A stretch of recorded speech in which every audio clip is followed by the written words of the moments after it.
अस्सलाम वालेकुम नाज़रीन, आप देख रहे हैं ZH ड्रामा रिव्यू। दो ड्रामों की बात करेंगे, एक ज़ंजीरें की और दूसरा दर नजात की। ज़ंजीरें ड्रामा जो है वो तकरीबन अपने अख्ताम को पहुंच रहा है और मेरे ख्याल में अगली दो किस्तें इसकी आखिरी होनी चाहिए। ये वाली जो दो किस्तें थी, ख़ासतौर पे जो जुमेरात को किस्त लगी, उसमें काफ़ी तेज़ी थी स्टोरी में और काफ़ी सारी चीज़ें जो अपने मंतकी अंजाम को पहुँच गई। ज़ाफ़रान जो मामा था उसको तोरसम ने अगले जहाँ का टिकट थमा दिया। इसके अलावा सरबुलंद के ऊपर ये चीज़ आश्कार हुई कि जो सोराब खान है वो क्या क्या करता रहा है और वो हैरत ज़दा रह जाता है उसकी बातें सुन के। जो उनकी नौकरानी थी वो क्या क्या डिस्क्लोज़ करती है आके और क्या क्या बताती है।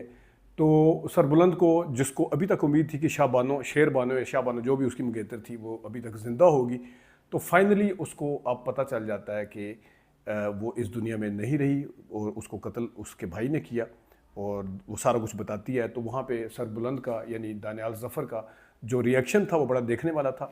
उन्होंने बगैर डायलॉग बोले जितने भी अपने एक्सप्रेशन थे वो कन्वे किए ऑडियंस तक, देखने वाले तक, जो कि बहुत अच्छा था। दूसरी अच्छी चीज़ इसमें नौकरानी जो थी वो जब आती है और जा सोराब की बीवी को सारा कुछ बताती है, किस किस तरीके से बताती है, क्या क्या उसके ऊपर बताती है कि ये है, बच्चे की माँ भी बनने वाली है क्या। तो जो नौकरानी ने एक अदाकारी की है वहाँ पे उसके अंदर मजबूरी भी थी, उसके अंदर तंज भी था, उसके अंदर खौफ भी था, कहीं ना कहीं वो बहादुर भी नज़र आ रही थी आपको। तो वो सारा कुछ बताती है। तो उसने तो जो की, लेकिन उसके सुनते हुए जो कुछ इसने किया उसकी सोराब की बीवी ने, वो भी अपनी मिसाल आप है। बहुत ही ज़बरदस्त तरीके से उन्होंने एक्सप्रेशन दिए वहाँ पे। अब आते हैं ज़रा कि जो तोरसम है वो, उसका किरदार भी बहुत ज़बरदस्त था। जो सोराब ने अदाकारी की, ख़ासतौर पे जहाँ वो पकड़ा जाता है, सारा कुछ वहाँ पे भी उसका थ्रू आउट उसका एक्सप्रेशन बड़े अच्छे थे। बड़ा ड्यूबियस किस्म का करैक्टर था और जो जाल उसने बिछाया था सरबुलंद के लिए जिरगे की सूरत में, अब उसका सामना खुद करना पड़ेगा। और उसकी बीवी कहती है कि सबसे पहले पत्थर मारने वालों में मैं शामिल होंगी सबसे पहले। तो ये तो है ज़ंजीरें। इसकी लोकेशन की वजह से, इसके सस्पेंस की वजह से हमने इसको बड़ा पसंद किया और मुझे वाकई में इंतज़ार रहता था इस ड्रामे का, और अच्छा ड्रामा गया। अब आते हैं दर निजात की तरफ, जिसमें दुरफ़िशां सलीम का जो किरदार है वो तो पहले से डिस्कस होता रहा है, लेकिन इसमें उमैरा अहमद से वैसे मैंने देखा है कि जो लिबरल लोग हैं, जो लेफ़्ट विंग समझा जाता है मुल्क में, वो खार खाते हैं कि वो मज़हब को लेके आती है बार बार और मजहबी लोगों को वो इस तरह दिखाते हैं। लेकिन इस ड्रामे के अंदर बहुत बड़ा एक हैरत का झटका लगने वाला है उन लोगों को जो लोग ये समझते हैं। अब इसमें जो मॉड शॉट दो करैक्टर दिखाए हैं, एक दुरफ़िशां का और नुमैर का, वो तो अपनी जगह पे है। नुमैर नवाज़ और नुमैर ख़ान या नुमैर नवाज़ जो भी उनका नाम है, और दोनों मंगेतर हो, वो अब कहता है कि वो मॉड शॉट है, वो ड्रग भी लेता है, यानी कि उसकी ज़िंदगी ओपन है, उसको जो मर्जी समझे, उसको लोग अच्छा नहीं समझते, इसकी दादो भी अच्छा नहीं समझती। खुद मेरे ख्याल में वो उसके साथ वो कुछ कर भी देता है, जिसकी वजह से वो मैसेज भी करता है कि मैं एक हफ्ते के लिए जा रहा हूँ, मैं एक के बाद एक गलती करता जा रहा हूँ।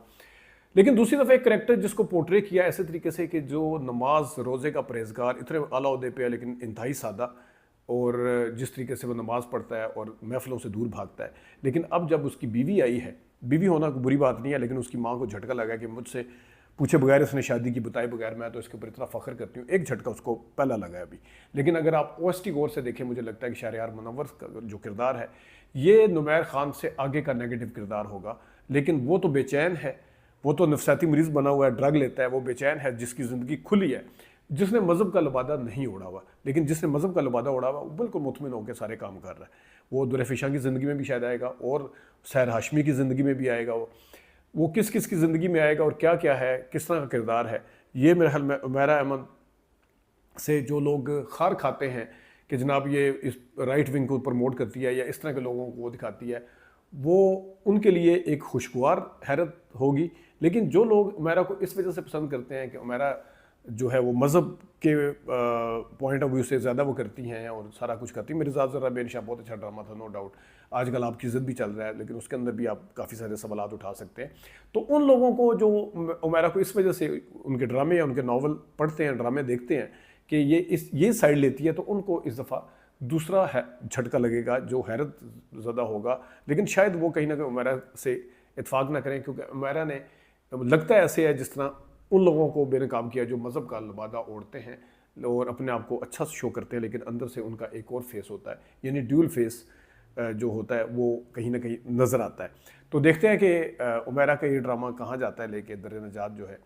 इसके ऊपर हम मज़ीद भी बात करते रहेंगे, इसकी अंदर जो भी ट्विस्ट आएगा उस पर भी बात करते रहेंगे। जाते जाते मैं सानिया सईद और सबा परवेज़ की फ़र्क आपको बता देता हूँ। सबा परवेज़ को दादी का किरदार दिया है, अगरचे बस तेरा साथ में मुरसलीन की माँ बनी हुई है, तो इसमें मुरसलीन की ही उसमें बीवी बनी हुई है मुरसलीन की, इसमें माँ बनी हुई है दर नजात में। एज का कोई फरहान ताहिर साहब का या बुशरन सबा परवेज़ का इतना फ़र्क नज़र नहीं आता। तो एक तो ये है, फिर क्योंकि सबा परवेज़ चलती बड़ी एनर्जेटिक है, अगरचे दादी का रोल है वो उस तरह की नहीं है कि वो एनर्जी वाली दादी दिखाई है, लेकिन सबा ने कुछ इतने नेगेटिव किरदार किए हैं जिसके अंदर नेगेटिविटी आई होती है। जिस तरह आप खुद बस तेरा साथ हो में देख लें, नूर जहाँ में देख लें, फलाना, तो मतलब उनके किरदार आप उठा के देखें तो आपको वो नज़र आता है कि उनकी नेगेटिविटी वो अब उनकी पर्सनैलिटी का एक हिस्सा बन गई है। इस किरदार में उनको एफर्ट भी करनी पड़ रही है, अदर दैन एज फैक्टर जो उनका कम है बेटे और माँ का, इसके अलावा उनको ये करना पड़ रहा है। मेरा पॉइंट ये था कि सबा परवेज़ नो डाउट अदाकारी के रमूज़ औकाफ को जानती हैं, आराम से अदाकारी कर लेती हैं सारा कुछ, लेकिन इस ड्रामे में जो सानिया सईद किरदार अदा कर रही हैं वो बहुत अच्छा किरदार, अगरचे दूसरे एक और ड्रामे में उनका देख रहा हूँ जिसमें आपकी खातिर है, उसमें भी आपकी इज्जत है, उसमें भी इसी तरह का उनका किरदार है। लेकिन पॉइंट मेरा ये है कि सबा परवेज़ जो है वो काम नहीं कर सकती जो सानिया सईद कर सकती हैं, यानी कि जिनके अंदर मस्बत जो रंग नज़र आता है वो अब उस तरह से सबा हमीद या सबा परवेज़ के अंदर वो चीज़ नज़र नहीं आती। उनको काफ़ी एफर्ट करनी पड़ती है अपने आप को शरीफ पेश करने के लिए। तो हम ड्रामों के ऊपर बात करते रहेंगे। अपना ख्याल रखिएगा, अभी तक के लिए इतनी इजाज़त दीजिए। अल्लाह हाफ़िज़।